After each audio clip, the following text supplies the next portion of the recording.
اچھا، اس میں جو ریور انڈس کا چونکہ آپ کو ابویسلی پتہ ہے کہ ایک ایسے دریا ہے جس میں آپ کی جو پنجاب کی جو تمام بڑے دریائیں سمیت جو دریا جہلم ہے، اس کے ساتھ کابل کی جو دریا سوات سے جو آتی ہے، وہ تمام کے تمام دریا جو آپ کی دریا سندھ کے ساتھ شامل ہو جاتی ہیں۔ اب گزشتہ ایک عرصے سے جس طرح سے ناردرن ایریاز میں خیبر پختونخوا میں فلڈ کا سلسلہ، تو اس کے بعد پنجاب میں جیسے ایک سچویشن فلڈ کی بنی، اب اگلا جو نمبر ہے وہ سندھ کا ہے۔ اور انٹرسٹنگلی یہ ہے کہ اس وقت جو پریڈکشن ہے ویدر کی، اگر میں آپ کو ایریاز کے نام بتاتا چلوں،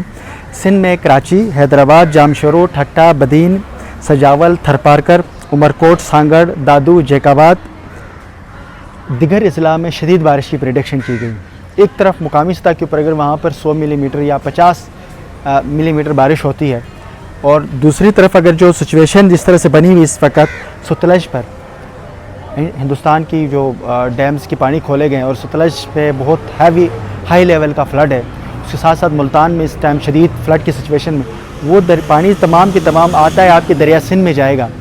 تو ریور انڈس کراچی تک پہنچنے میں تو لوگوں نے قبضہ کر چکے ہیں آدھا سے زیادہ۔ اب جہاں جہاں دریاؤں کے اوپر قبضہ ہوا ہے، وہاں جیسے ہی پانی کا جو لیول ہے تھوڑا اپنی اس کی ایک لمٹ سے اوپر ہو جاتا ہے تو وہ تباہی مچا دیتے ہیں۔ اب سندھ کے اس وقت جو ہے تقریباً 9 کے قریب اضلاع میں انہوں نے ایمرجنسی نافذ کی ہوئی پہلے سے۔ اب جو ایک گورنمنٹ کی طرف سے انہوں نے پلاننگ بھی کر رہے ہیں، اور بہت سارے ایریاز کے اندر پولیٹیکلی بھی لوگ جا رہے ہیں، ایون کہ صدر پاکستان بھی اس ایریا کو وزٹ کر چکے ہیں کہ کہاں کہاں پر سچویشن خراب ہو سکتی ہے۔ ریور انڈس کا جو سندھ کے اندر جو تیسرے لیول پر جو تباہی مچے گی وہ سندھ پہ ہی ہونا، پہلے پہ خیبر پختونخوا اور گلگت بلتستان اور کشمیر کا بنا، دوسرے فیز میں پنجاب، اور اب تیسرا فیز جو ہے وہ سندھ کا ہے۔ جو آئندہ یہ جو مونسون کا سچویشن ہے، جس طرح سے فلڈ کا بارشوں کا ایک سلسلہ جاری ہے، اور جو ہیوی رین جس طرح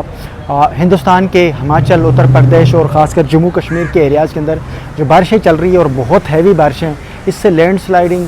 کلاؤڈ برسٹ اور جو دیگر پرابلم کی وجہ سے جو بہت بڑے پانی کے ریلے آ رہے ہیں سیلابی کے مد میں، اور یہ اگر دریائے سندھ میں مزید اس طرح شمولیت اختیار کریں گے تو آنے والے دنوں میں جو ہے وہ سندھ میں ایک بڑی سچویشن خراب ہو سکتی ہے۔ اور ابھی آج بھی ہندوستان کی طرف سے جو ہے وہ ہائی کمشنر کی ان باقاعدہ مراسلہ بھیجا ہے کہ ستلج میں وہاں پر ایک سیلابی صورتحال بن سکتی ہے۔ ملتان کے بہت سارے ایریاز کے اندر ہائی الرٹ کر دیے، ایون کہ ایک بند تھا اس کو بھی توڑ رہے ہیں، اور اس کے ساتھ بہت ساری دیہاتیں جو تباہی مچیں گے۔ ابھی تک جو اس تمام تر فلڈ کی سچویشن میں آج میں جو ایک رفلی اسٹیمیٹ یہ بتایا جا رہا ہے، جو کسان ہیں وہ اس وقت کہہ رہے ہیں کہ 500 بلین کا لاس ہوا ہے، لیکن اب کیونکہ پچھلے 2022 کے فلڈ میں 33 بلین کا ہوا تھا، اس دفعہ کم سے کم بھی 100 بلین کا تو لاس ضرور ہوا ہے۔ اس کے ساتھ ساتھ اس وقت 28 لاکھ لوگ جو ہے وہ ڈسپرس ہوئے ہیں، تقریباً 7 لاکھ کے قریب مال مویشیاں ڈسپرس ہیں، اور 1500 سے 2200 کے قریب دیہات اس وقت تباہ ہو گئے۔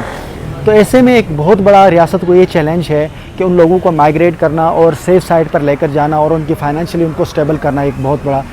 جو ہے آنے والے وقتوں میں ایک بہت بڑا مسئلہ ہے۔ سندھ کا بھی آنے والے دنوں میں پتہ لگے گا کہ وہاں پر کتنی تباہی مچ سکتی ہے، لیکن سندھ میں جو ہے اگلا فیز سندھ کا ہے، اور یہ کلیئر ہے کہ سندھ میں ایک بہت بڑی جو ہے وہ